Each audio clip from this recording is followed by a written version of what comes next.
todo fim de ano, muitas pessoas começam a fazer avaliação das suas vidas, né? E vem até uma certa sensação, quase que, sei lá o que, espiritualizada, de que porque do dia 31 de dezembro de 2019 para o dia 1º de janeiro de 2020, muda o calendário, muda tudo, a sua vida vai mudar completamente, tudo vai ser novo, e você já está feliz e celebrando por isso. E aí, isso não é verdade. Só vai mudar de um dia para o outro, só vai mudar de um ano para o outro, só vai mudar de um mês para o outro, mas é claro que nós estamos vendo como esta estação do ano coloca todos nós com uma expectativa de mudança, ou com uma sensação de mudança, pela mudança que há, festa, celebração, e todo mundo fala, tal, como é que é, Deus ano velho, feliz ano novo, né, aquelas coisas todas, há uma expectativa. Agora, se as pessoas que não creem em nada, ou creem em qualquer coisa, muitas delas conseguem até mesmo promover alguma mudança na sua vida pelo simples fato que a data mudou. Muito mais nós que cremos em um Deus que faz novas todas as coisas, que fez de nós uma nova criação, uma nova criatura, quando nós o conhecemos, muito mais nós podemos desejar uma mudança, podemos gerar uma mudança, podemos crer numa mudança, podemos profetizar uma mudança. Você está entendendo o que eu estou falando? Amém? O que a gente pode, então, o que a gente deve avaliar, não como algo intangível, mas pela palavra de Deus. Já que você entende que há uma oportunidade de mudança, eu tenho certeza que a maioria de vocês está feliz com a vida, não precisa mudar nada, está tudo ótimo como está, se melhorar estraga, não é isso? Mas alguns pode ser que tenha alguma coisa para mudar. Alguns, se pudessem, gostariam até de mudar tudo, na verdade. E a palavra de Deus, por figura, a nossa vida com Cristo, ela tem a figura de uma carreira. Se a gente pensar carreira, eu falo carreira, você pensa de cara na vida profissional, mas não é essa a maneira como Deus trata. Deus trata a carreira como justamente uma trajetória, um caminho, um fluxo de vida que nós temos diante do Senhor, que tem a sua vida familiar, que tem a sua saúde, que tem o seu trabalho, que tem a sua carreira profissional, claro que sim, tem o seu casamento, tem tudo isso. Mas mais do que isso, Deus tem para a gente uma carreira espiritual. A carreira espiritual, a carreira que nós temos a partir do que Deus revela como fundamento para a nossa vida, que é o mais alto, é o fundamento e é a proteção para todas as carreiras que a gente tem na vida. Agora, como nós não somos 14 pessoas divididas em uma só, nós somos uma única pessoa, todas elas passam e fluem através de você, pessoa física. Você tem várias áreas que você se preocupa, ou que você cuida, ou que você semeia, que você investe na sua vida, mas essas áreas todas são a sua carreira diante de Deus. E o que o Senhor fala para a gente acerca do caminho, acerca da carreira e da trajetória? Esse versículo a maioria de vocês conhece, está lá em Isaías, capítulo 55, 8 e 9, não é o que eu vou ministrar hoje, até são alguns versículos, mas o Senhor diz o quê? Porque os seus pensamentos não são os meus pensamentos, diz o Senhor, nem os seus caminhos, os meus caminhos, porque os meus caminhos são mais altos que os seus caminhos, e os meus pensamentos mais altos do que os seus pensamentos, diz o Senhor. E a figura que você pode pensar, eu ministrei um pouco disso na quarta-feira lá, foi muito legal na célula do Gramadão, que tem um pessoal que trabalha aqui perto, eles vêm aqui, oram durante a hora do almoço, é tremendo, eles fazem uma grande célula no gramado ali um pouco mais para frente, na Vila Sagitário, vem gente que é crente, que não é crente, vem alguns crentes de várias igrejas, me convidaram para pregar e eu falei um pouco sobre isso, mas a figura é mais ou menos o seguinte, eu não sei quantos de vocês já viajaram, imagina assim uma viagem de carro, uma pista que vai, uma pista que vem, não tem como fugir, poucos retornos, e você está ali numa viagem demorada, e você está andando, e de repente você percebe que na pista oposta, na mão contrária, tem um acidente. Não morreu ninguém, está tudo certo, está tudo bem, não é um exemplo trágico, mas tem lá um caminhão, ou tem um ônibus atravessado na pista toda, e é um acidente complicado. E aí o que acontece? Você continua andando na sua viagem, depois que você passa no lugar do acidente, você começa a ver que tem 1 quilômetro de carros parados. E você anda mais e tem 2 quilômetros, e você vai viajando 3 quilômetros, 4 quilômetros, 10 quilômetros, 25 quilômetros de tráfego parado, todo mundo parado e não tem para onde ir até que resolva o problema. E aí, quando você sai do fim do congestionamento e você vai andando, você percebe um carro assim com uma família todos felizes. Vamos viajar. Eles não sabem que está tudo parado ali na frente. Tem um pessoal atrasado para um compromisso e eles estão ali preocupados, eles têm um horário, é um casamento no interior e você está vendo aquele carro vir e eles não sabem que tem um acidente parado ali na frente, parando tudo. E você começa a perceber que você tem uma informação privilegiada de uma coisa que eles nem sabem. E alguns de nós, quando estamos na estrada, muitos começam a dar o quê? Sinal de luz. Olha, tem um acidente, olha, tem um acidente. Se tiver um desvio, fuja, porque a coisa vai demorar. Por quê? Porque você está ali com uma informação privilegiada acerca de um fato que você conhece e que eles não têm a menor ideia. Assim é Deus na nossa vida. Assim é o Senhor acerca da nossa trajetória. O Senhor, Ele tem pensamentos mais altos, o Senhor tem um caminho mais alto, e Ele nos chama, como tantas vezes já falamos hoje, sobe para cá. Vem estar mais perto, vem estar mais próximo, porque eu tenho informações, eu tenho direções, eu tenho um conteúdo que você não tem a menor ideia do que está acontecendo, porque muitos de nós estamos como aquele pessoal da viagem, felizes, achando que está tudo bem, que planejaram tudo, fizeram o seu melhor, fizeram a revisão do carro, pagaram IPVA para não ser parado pelo comando, e pegaram comida, e trouxeram roupa, e trouxeram tudo, e acham que está tudo bem, e logo na próxima curva não estará mais tudo bem. Você está entendendo isso? Você está, glória a Deus. Mais alguém? Aleluia. Então veja, informação privilegiada é algo tão sério que, por exemplo, no mercado financeiro é crime. Alguém ganhar dinheiro com informação privilegiada, porque não pode, tem que estar todo mundo em igualdade de condições, mas o Senhor, Ele nos chama para receber informações privilegiadas. O que Ele fala então? Tiago, capítulo 4, de 13 a 15. Eu quero compartilhar rapidamente sobre este princípio, sobre como nós tratamos a nossa vida, e a maneira como nós tratamos a nossa vida é a maneira com a qual nós acessamos informações privilegiadas da parte de Deus. Então, na carta de Tiago, capítulo 4, versículos 13 a 15, nós vemos Tiago profetizando o seguinte: atendei agora, vós que dizeis, hoje ou amanhã, eu colocaria, ou no dia 1º de janeiro de 2020, vamos para a cidade tal, e lá passaremos um ano, e negociaremos, e teremos lucros. Vocês não sabem o que sucederá amanhã. Que é a vossa vida? Sois apenas como neblina que aparece por instante e logo se dissipa. Em vez disso, devias dizer, se o Senhor quiser, não só viveremos, como também faremos isso ou aquilo. Muitos de nós somos crentes, muitos de nós cremos no Senhor, muitos de nós dizemos que o Senhor é Senhor das nossas vidas, mas quando chega em horas, momentos de tomar decisão para a vida, muitos de nós fazemos exatamente como esse pessoal aqui fez. Eu vou fazer isso, eu vou para cá, eu vou para lá, falei com fulano, tem um headhunter meu amigo, falei com um cara, um empresário, falei com... Tudo bem você e eu fazermos planos. A questão é que se nós fazemos planos, colocamos os planos debaixo do nosso braço e vamos fazer aquilo que planejamos, nós estamos sós. Nós podemos encontrar na próxima curva esse congestionamento que ninguém nos avisou e nós vamos parar naquele lugar, vamos ter que esperar um tempão, atrasa meses, ou talvez fazer um negócio errado, associar com uma pessoa errada, fazer um investimento errado, tomar uma decisão equivocada, porque quando nós fazemos assim, nós estamos sós. Mas o que o Tiago está falando é, se nós dizemos, se o Senhor quiser, se o Senhor permitir, se o Senhor me abençoar, se o Senhor me conduzir, eu aí estou trazendo os meus planos, a minha carreira, os meus projetos, o meu ano, para não serem apenas mais meus, mas para diante de Deus eles passarem a ser nossos. Se eu trago diante do Senhor, eu trago o senhorio do Senhor sobre o meu plano. E eu não estou falando de planos irregulares, estou falando de planos lícitos, estou falando de coisa boa, tudo bem, trabalhar, fazer tudo certo, andar bem, direito, tudo bem. Mesmo um plano que parece bom aos seus olhos, você precisa sujeitar ao Senhor.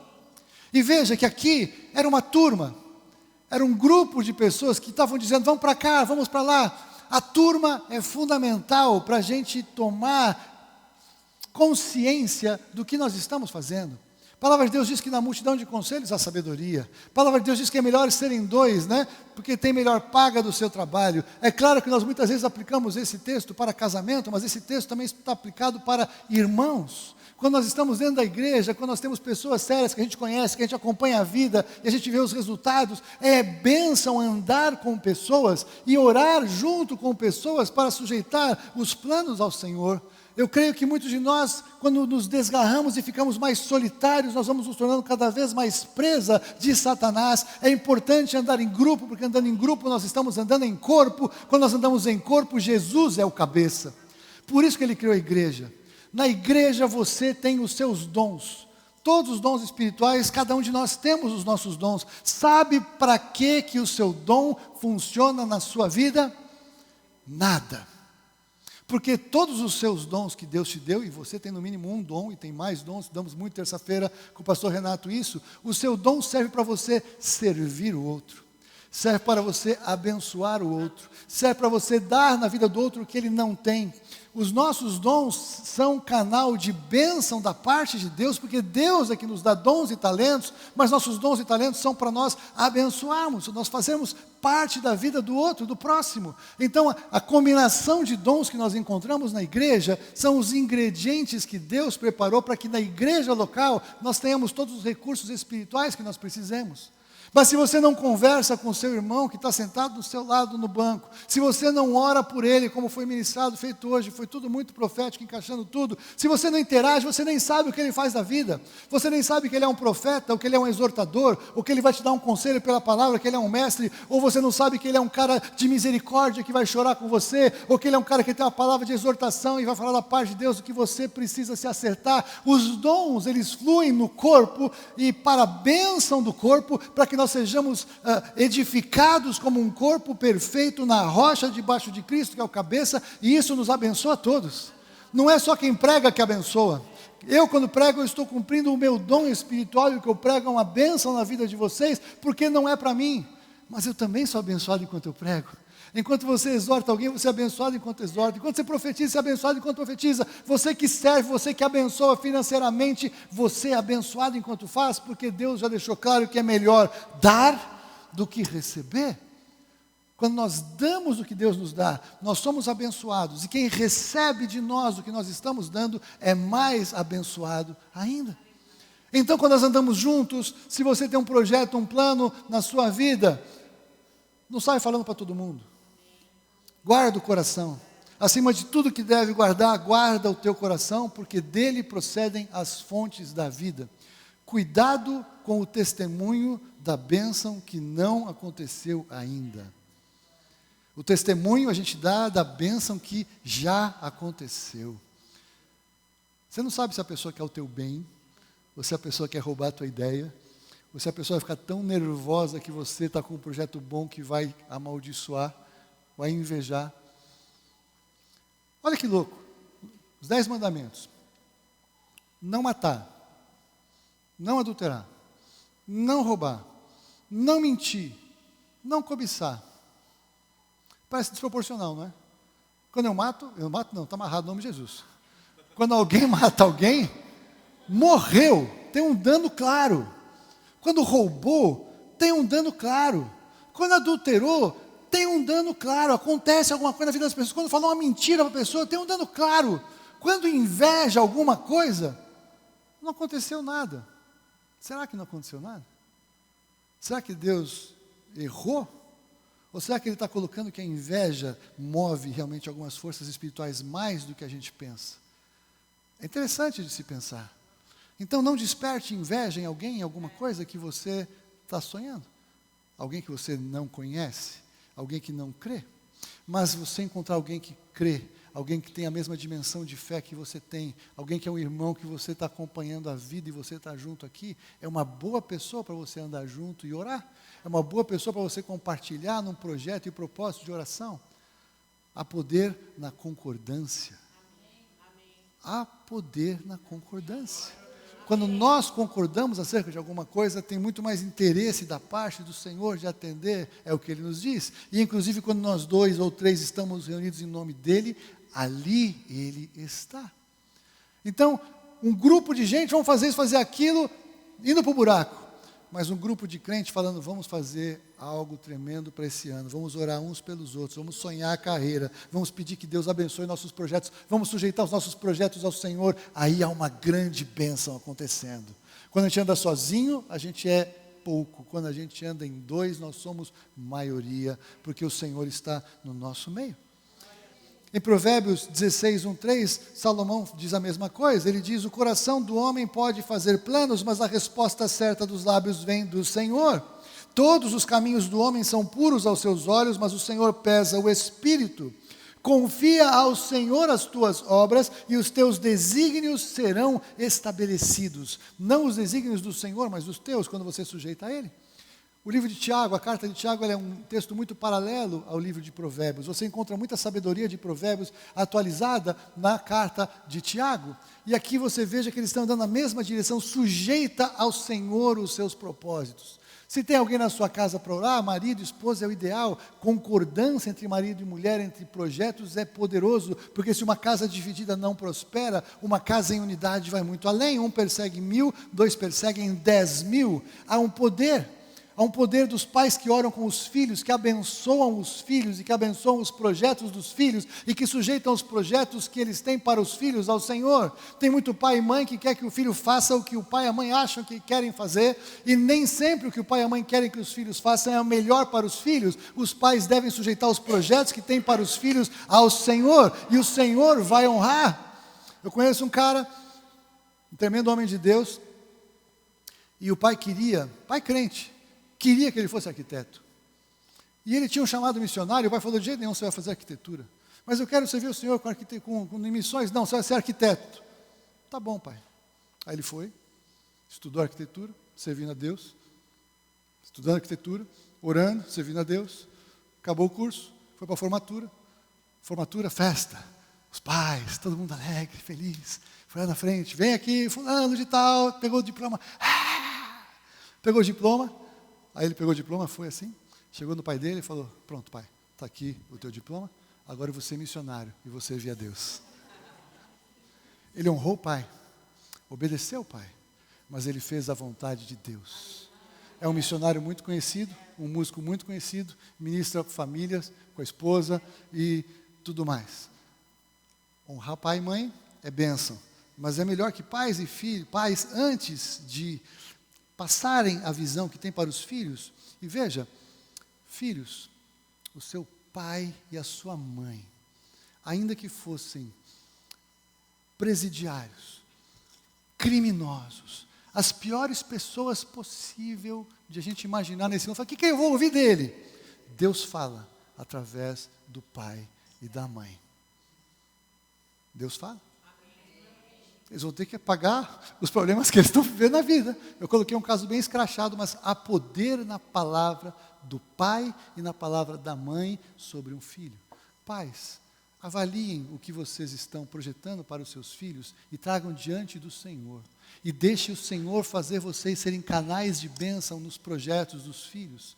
Os filhos não sabem exatamente o que vai acontecer. Os filhos viveram muito menos às vezes da metade da vida do que os pais já viveram. E Deus colocou os pais como bênção para projetos de mudança. Ouça o seu pai, ouça a sua mãe. Rebelião é mau negócio. Rebelião é do inferno. O diabo começou com rebelião. Ouça o seu pai, ouça a sua mãe, mas vamos sujeitar os planos todos ao Senhor. Amém? Todos os planos e propósitos devem ser sujeitos ao Senhor. Mudando a ministração, eu quero ler 2 textos para acabar. Hebreus 12, 1 e 2. O autor de Hebreus, ele fala sobre essa carreira.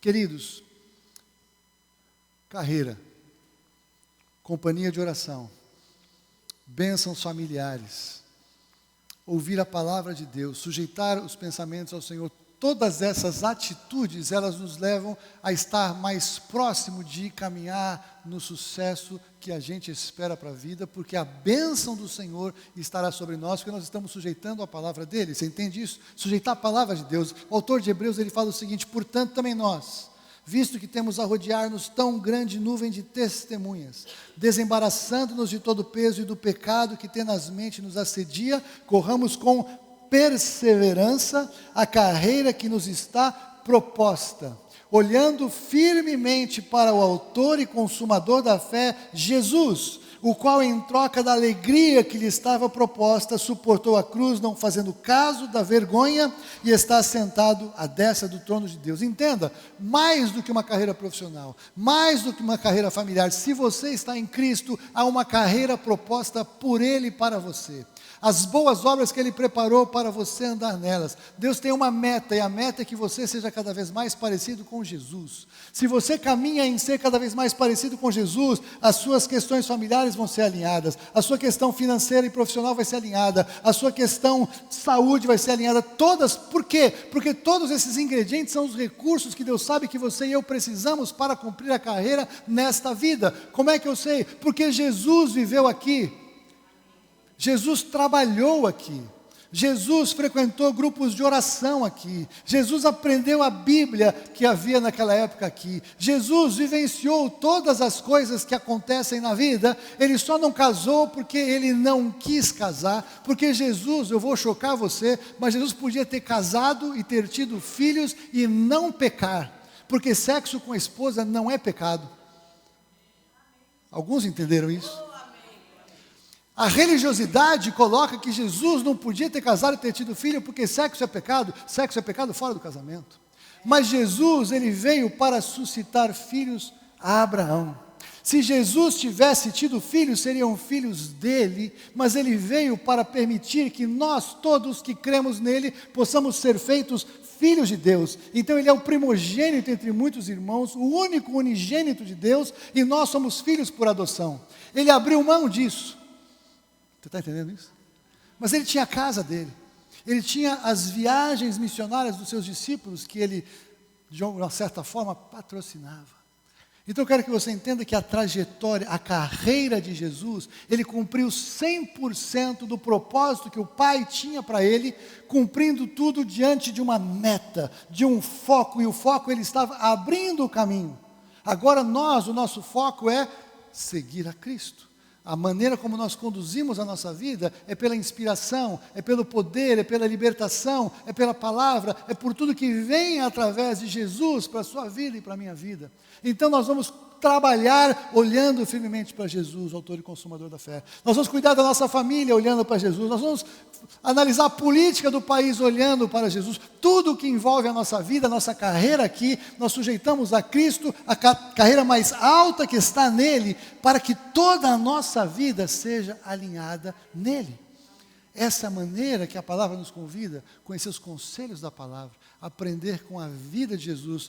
Jesus aprendeu a obediência pelas coisas que padeceu. Jesus padeceu para vivenciar obediência.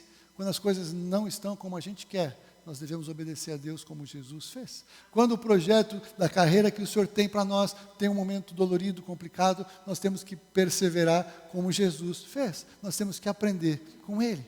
Se fizermos assim, e eu fecho com 2 Timóteo 4, 7 a 8. Paulo, no fim da sua vida, no fim da sua trajetória, indo já para a morte, ele disse: combati o bom combate, completei a carreira, guardei a fé. Já agora a coroa da justiça me está guardada, a qual o Senhor, reto juiz, me dará naquele dia, e não somente a mim, mas também a todos quantos amam a sua vinda. Paulo chegou no fim da vida e ele falou: completei a carreira. Que coisa tremenda, chegar no fim da vida e ter, eu já ouvi tantas declarações que as pessoas acham lindas, né? De pessoas famosas que falam: pessoas estão mais envelhecidas, se eu pudesse voltar atrás, eu teria feito mais isso. Eu teria feito menos daquilo. Eu não teria sido assim, teria sido assado. E o que tem em muitos é até um ressentimento, ou uma frustração, ou um arrependimento das coisas que não fez na vida. Paulo chega no fim da vida e ele fez coisas das quais a gente sabe que ele se arrependeu. Ele perseguiu o evangelho, ele levou pessoas, ele destruiu lares, ele fez um monte de coisa, mas ele entendeu a graça de Deus sobre a sua vida e ele falou que não machuquei ninguém, não ofendi ninguém, mas eu trago no corpo as marcas de Cristo. Ele se sentiu perdoado, ele se sentiu restaurado, ele sentiu que um chamado, uma carreira tremenda foi dada por Deus, um chamado poderoso Deus deu para ele, e ele chega no fim da trajetória, ele fala o quê? Combati o bom combate, completei a minha carreira. E é interessante, porque a gente olha o Paulo, e a gente pode olhar lá atrás, mas ontem morreu o Reinhard Bonk. O Reinhard Bonk foi um dos maiores evangelistas da nossa época. Ele pregou para milhões de pessoas, em especial na África. Ele levou talvez 80 milhões de pessoas a Cristo. E ele faleceu com 79 anos. Ele completou a sua carreira, ele guardou a fé, ele afetou o mundo, ele afetou gerações. O ministério dele de poder é impressionante. Tem vídeos na África que você vê ele pregando em lugares abertos. Ele está pregando ali em 2, 3, 4 milhões de pessoas ali, todos em pé diante daquela plataforma, ouvindo a pregação do Evangelho, sinais e maravilhas acontecendo e as pessoas entregando a vida a Cristo. Esse é um desses homens desse tempo que completou a carreira e guardou a fé. Eu lembro sempre do Benson aí da Roça, que é uma vida que esse marcou muito a minha vida da FUVA, porque esse nós vimos ele pregar no Brasil, e ele era africano, e ele nasceu, e quando ele nasceu, a mãe dele pegou ele no braço e jogou ele numa lata de lixo. A avó viu aquilo, pegou e cuidou dele. E esse homem que quando chegou e nasceu, foi jogado na lata do lixo, ele, ao longo da sua vida, ele entendeu quem ele era em Cristo, e ele edificou um ministério tremendo, ele edificou hospitais, edificou universidades, 5 hospitais, plantou igrejas, viajou o mundo. Nós o vimos pregando aqui em São Paulo, com aquelas roupas coloridas africanas que ele usava, aquele sorriso branco lindo, aquele tipo um turbante colorido que usa na cabeça, pregando cheio do Espírito Santo. E ele, na casa dele, um dia ele estava lá, aí ele chegou, ele sentou na sala, sentou na poltrona confortável dele, deu um sorriso e morreu. Assim deve ser a morte do crente. Cumpri, fiz tudo, alcancei, cheguei. Louvado seja o nome do Senhor. Qual é a sua carreira? Qual é o seu chamado? Qual é a sua trajetória? Qual o propósito que o Senhor tem para a sua vida? Sujeita tudo a Deus. Sujeita tudo a Deus, em nome de Jesus. Na passagem de ano eu vou falar um pouquinho sobre concordância. É o tema que Deus tem posto no meu coração para a gente trabalhar no ano que vem. Separe uma dupla de oração e de projetos para esse ano. Se tem na sua casa, fica mais fácil os horários, fica mais fácil você construir alguma coisa. Mas talvez você não tenha alguém na sua casa com quem você possa orar. Pega alguém daqui da igreja, alguém que você conhece, alguém que você anda junto, alguém que vai receber as mesmas palavras, vai receber os mesmos conteúdos, alguém que você vai associar à sua vida, e você pode pensar em projetos para o ano que vem.